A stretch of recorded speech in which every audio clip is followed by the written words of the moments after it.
flock of birds hovering above.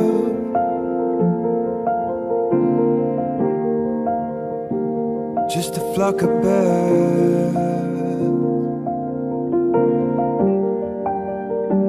It's how you think of love. And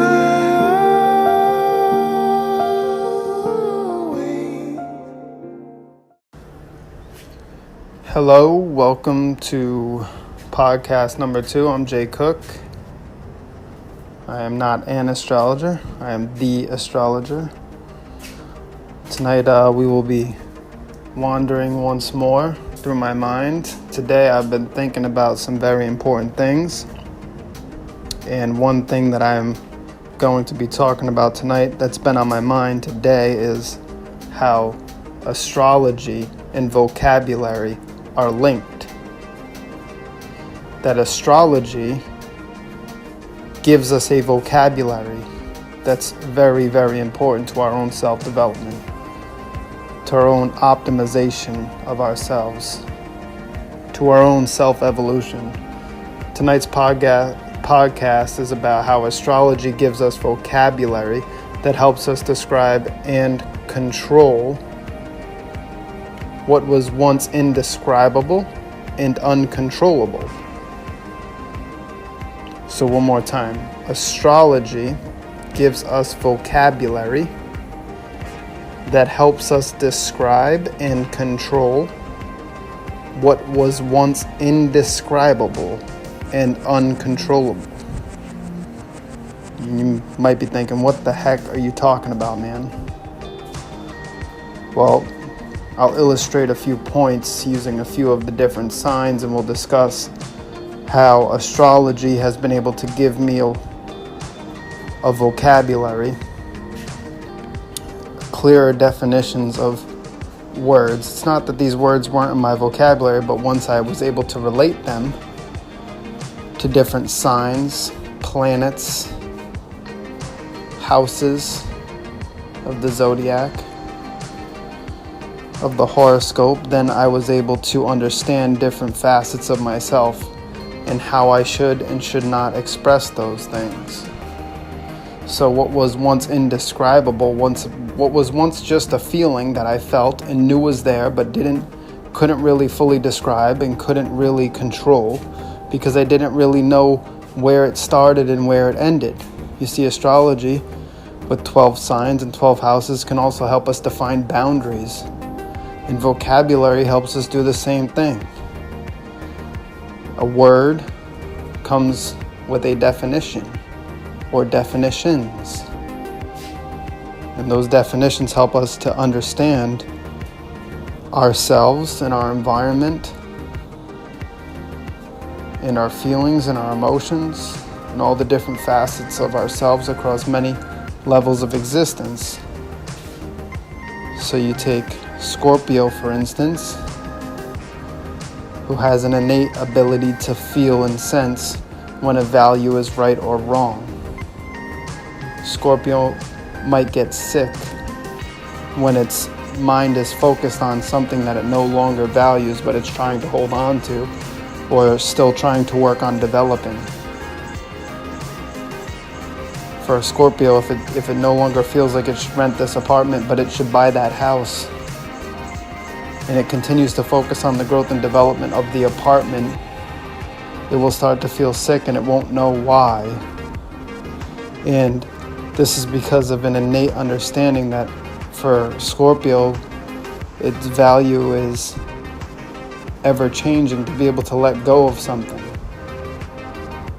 So you see how a sign and understanding that sign can give us a clue as to what we should and shouldn't do, and what might be bringing up these deep feelings. And when a Scorpio starts to feel sick over these things, I, being a Scorpio, understand this feeling very well. You have to be conscious that this is what's going on in order to switch that tunnel vision that a Scorpio innately has. So a Scorpio wants to focus on the task. If it's already made a commitment to the apartment, it might be very reluctant to switch gears. even though its intent is not to stay in the apartment deep down. And so truthfully, it understands that value is no longer serving the scorpion. But the scorpion seeks security, and it holds on to the value long past, that value's due date. That value of the apartment may be representing security, something familiar, something that we know. Scorpio, as we might know, is really good at complete and total change. In the face of adversity, it usually answers with complete and total change and transformation. Once Scorpio realizes that it's time to let go of something or someone. But back to the vocabulary side of all of this, if we look at Sagittarius and we understand that there are multiple things going on between Sagittarius and Pisces. Okay, a common underlying theme of them is that they both have a relationship with the unknown. They might not understand that, but right there we have our first vocabulary word, the unknown. Things that are not yet known. Both Sagittarius, ruled by Jupiter, and Pisces, co-ruled by Jupiter, have to deal with this unknown, this relationship with the unknown. So, just having that vocabulary helps us understand some of what we're dealing with here when we're talking about these two signs, but the way a Sagittarius has to confront the unknown and the way that a Pisces has to confront the unknown requires more definition, more understanding of the different signs. Sagittarius needs to confront the unknown because they have an intuition that connects them with the truth, because intuition is knowing beyond logic, which connects them with the truth, the higher truth. And once they have that intuition, which is usually always 100% right, if they're a true Sag, or if their North Node is in Sag, then they know that that's the path that they have to follow. The thing about knowing beyond logic is that you can't logically explain and describe how you know to take a certain action, or to go in a certain direction, or to make a certain career move, or a relationship move, etc. So a Sagittarius has to confront the unknown because it intuitively knows the truth deep inside, yet it has to use inductive reasoning and sort of work backwards from the correct answer, from the truth, from the inner knowing, and then the logic has to fill in around it as a Sagittarius makes 100% commitment to that intuitive knowing, to that direction. But you see, Pisces is different because Pisces has a vision, a fantasy, a dream. Pisces has a creative vision, a fantasy that it's trying to manifest in reality. And it needs to stay connected to the vision. Pisces could plan things out. It might want to plan things out. At least maybe a lower functioning Pisces. See, Sagittarius wants to logically explain the intuition, and Pisces wants to plan the vision. So we have planning, that's one word. We have vision. It is no longer correct for Pisces, especially a Pisces North Node, to plan on the way to the vision, to analyze all the details. Pisces' job is to stay connected to the vision and allow the unknown to fill in the steps that get them there. And then it's up to Sagittarius to fill in the logic that gets them there, but without trying to be logical and explain their logical reasoning to everybody. So it's an interplay. there's many similarities, but yet once we start to define the borders, it's like both signs have trouble dealing with the unknown. Both signs have a gift for it, and they have trouble doing it. Astrology provides a certain vocabulary that helps us understand the difference of what each sign might be going through. And those are just small snippets of what each sign might be going through. We haven't discussed it situationally or environmentally or in what areas of life. We were just discussing it based on the sign itself and the motivations and the gifts that it has. And we came across intuition and vision, the two things that Pisces and Sagittarius needs to stay connected to.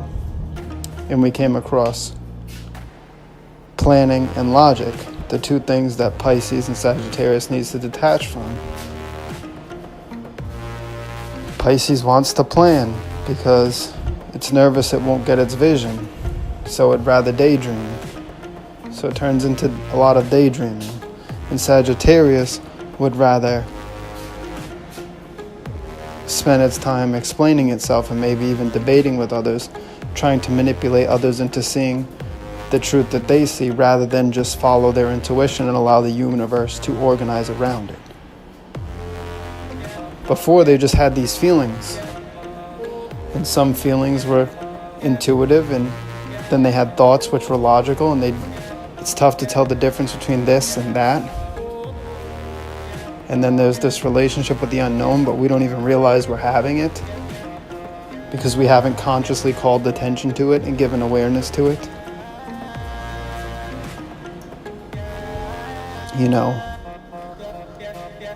Vocabulary helps us through astrology, and we can do this with all 12 signs when we start to distinguish different skill sets, different motivations, different abilities, different pitfalls for each of the signs, for each of the 12 signs.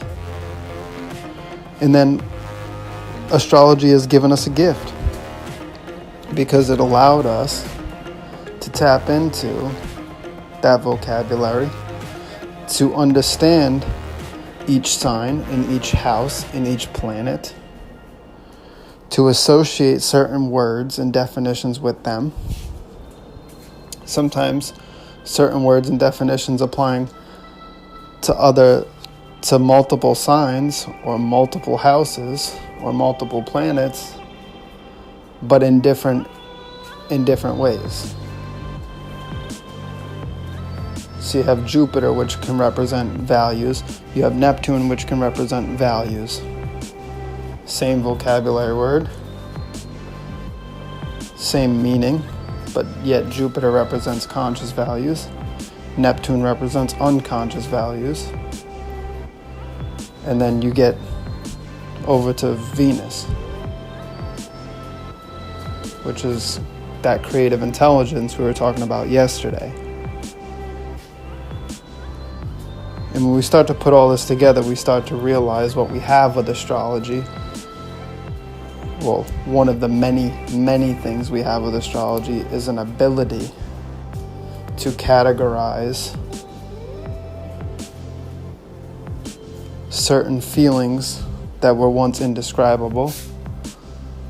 We have an ability, we have certain vocabulary attached to each sign that allows us to elucidate what we feel, what we couldn't quite put our finger on, what we always knew was there and we had to kind of instinctually deal with it. And then we begin to pull everything and put everything together in a way that allows us not to mix everything into a mess.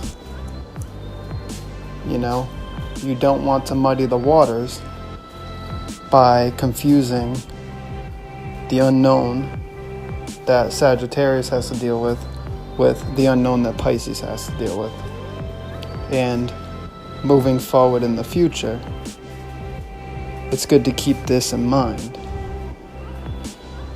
And that's one of my goals as an astrologer, is to continuously expand my vocabulary and my understanding of different words and their associations with different planets, signs, and houses, and to understand how each sign and house should access the abilities that those words, or, avoid the pitfalls that those vocabulary words are describing. So once there is a painted picture, my job is to help my clients navigate that road. And of course, to help myself develop more fully by using these tools that we get through astrology.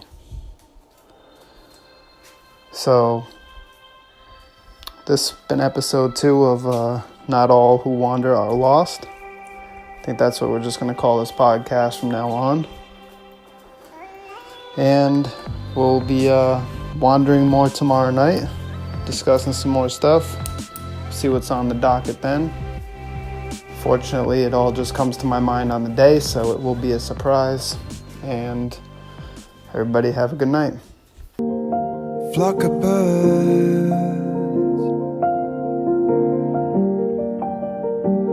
hovering above,